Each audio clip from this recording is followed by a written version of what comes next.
আসসালামু আলাইকুম। চলে আসলাম আরও একটা ৩ মিনিটের ভিডিও নিয়ে। আমাদের একটু শপিংয়ে যাওয়া হয়েছিল। কি শপিং করলাম সেগুলো আপনাদের সাথে একটু শেয়ার করব। আসলে বের হলে শপিংয়ে গেলে কত ধরনের জিনিসটি দরকার হয়। মানে অনেক জিনিস কেনার না হলেও কিন্তু কেনা হয়ে যায়। তো আমরা কি কিনলাম সেগুলো আপনাদের সাথে একটু শেয়ার করব। যেখানে আমি সেন্সবাড়িতে গিয়েছিলাম, সেন্সবাড়ি, মরিসন, টেস্কো সব শপের মধ্যে গিয়েছিলাম। তো এগুলো বাজার করে নিয়ে এসেছি। তো এগুলো হচ্ছে চিজ আর কি, ফিলাডেলফিয়া। এগুলো মেয়ের খাবার, এটাও চিজ।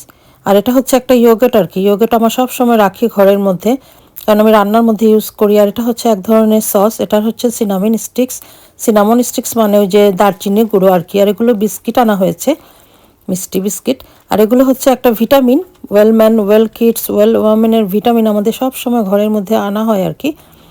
এই ভিটামিনগুলোর অনেক বেশি দাম থাকে। আর এটা হচ্ছে একটা আস্ট্রো ক্রিম, আমাদের সবসময় এই আস্ট্রো ক্রিমটাই বেশিরভাগ সময় ইউজ করা হয়। এটা হচ্ছে কোলগেটের একটা মাউথ ওয়াশ।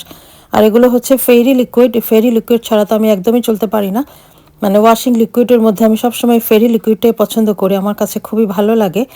আর এখন আমি একটু লাই পাতার ভর্তা করবো আর কি। এটা আমাদের সিলেটিদের খুবই ফেভারিট একটা খাবার। আশা করি আপনারা আমার ভিডিওটা দেখবেন। এই যে আমাদের লাই পাতা আনা হয়েছে আর কি। সবসময় কিন্তু এই ধরনের লাই পাতাগুলো পাওয়া যায় না, কি অবস্থা হয়ে আছে, মানে একদমই শুকিয়ে গেছে। কিন্তু কি করব, এগুলো থেকে আমি ফ্রেশ পাতাগুলো বেছে নিয়েছি, কারণ ভর্তা করব তো, কাঁচা ভর্তা করব।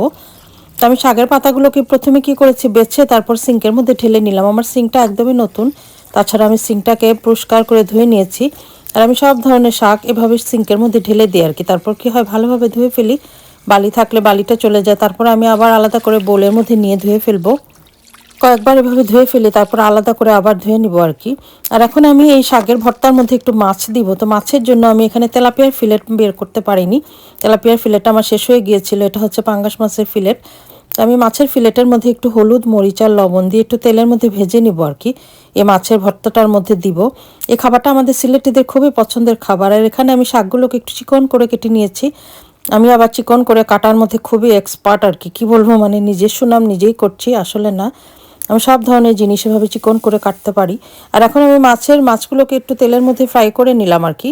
আর শাকের মধ্যে আমি যে লবণ দিয়েছিলাম, তারপর কি করলাম, শাকগুলোকে ভালোভাবে কচলিয়ে পানি বের করে নিয়েছি আর কি। পানিগুলোকে আমি আলাদা করে রেখে দিলাম। আর এখানে আমি এই যে পেঁয়াজগুলোকে প্রথমে লবণ দিয়ে মাখিয়ে রেখেছি, এই যে শাকের পানিটা আমি এই শাকের মধ্যে দিয়ে দিব। কারণ আমি শাকটা তো পুরোপুরি ভর্তা করিনি, অর্ধেক আমি রেখে দিয়েছি রান্না করব মাছ দিয়ে, আর অর্ধেক আমি মাছের ভর্তা করছি আর কি। তো শাকের উপরে আমি ভেজে রাখা মাছগুলো দিয়ে দিলাম। সব কিছুকে একত্রে একটু ভালোভাবে মাখিয়ে নিব। এই ভর্তাটা আমাদের সিলেটিদের কিন্তু খুবই পছন্দের একটা ভর্তা। সবসময় তো লাই পাতাটা পাওয়া যায় না, যখন পাওয়া যায় তখনই আমি ভর্তাটা করি। আর এখন আমি একটু সরিষার তেল মাখিয়ে নিলাম, এটা কিন্তু খুবই ভালো লাগে খেতে। আর এখানে আমি একটু শুকনো মরিচ টেলে নিলাম আর কি। মরিচগুলোকে আমি টেলে নেওয়ার পর এভাবে একটা দিয়ে ভেঙে ফেলে আর কি। আমি হাত দিয়ে স্ট্রেট ওয়ে মরিচগুলো ভাঙি না। আমি অনেকবার বলেছি, ভর্তাটা বানানোর সময় আমি সবসময় মানে মরিচটা এভাবে ইউজ করি না আর কি।